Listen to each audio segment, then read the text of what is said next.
តជុំមុំខ្ញុំតែងតែគិតដល់អ្នកទូដឹងថាដាច់ទឹកកាលនោះពោពេញដោយភាពជូរចត់ហើយអ្វីជាមួយនឹងនៅតែនឹកដល់ស្នេហាដែលធ្វើឲ្យខ្ញុំយំ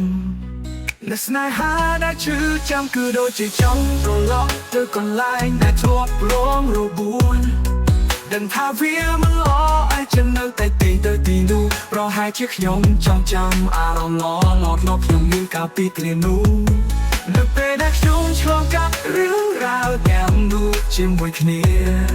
រូបភាពបបអ្នកដែលបាននៅក្នុងបាររបស់ខ្ញុំស្នាមញញឹមរបស់អ្នកសំឡេងរបស់អ្នករាល់ការប៉ះអ្វីទាំងអស់នោះវានៅតែដឹងជាប់ធ្វើឲ្យខ្ញុំនឹកស្រណោះទូដឹងថាអ្នកលែងជឿអស់បងខ្ញុំដែលមិនព្រមភ្លេចលើស្នេហាដែលឈឺចាំគឺដូចជាចង់ត្រឡប់ទៅកន្លែងដែលធ្លាប់រងរបួនដឹងថាវាមិនល្អអាចฉันនៅតែទីទៅទីនោះប្រហែលជាខ្ញុំចង់ចាំអារម្មណ៍ល្អៗមកខ្ញុំមានកាលពីគ្រានោះនៅពេលដែលខ្ញុំឆ្លងកាត់រឿងរ៉ាវទាំងនោះជាមួយគ្នា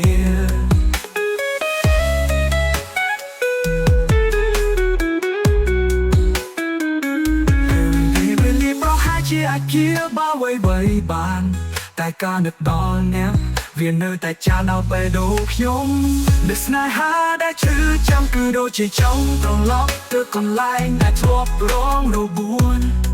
ដឹងថាវាមិនល្អឲ្យฉันនៅតែទីទៅទីនោះប្រហែលជាខ្ញុំចង់ចាំអារម្មណ៍ល្អៗក្នុងខ្ញុំមានកាលពីគ្រានោះនៅពេលដែលខ្ញុំឆ្លងកាត់រឿងរ៉ាវទាំងនោះជាមួយគ្នាឬវេលាប្រហែលជាអាចជាបាវៃបាយបានតែការនឹកដល់អ្នកវានៅតែចាំដល់បែកដល់ខ្ញុំនឹកស្នេហាដែលឈឺចាំគឺដូចជាចង់ត្រឡប់ទៅកន្លែងដែលធ្លាប់រងរបួន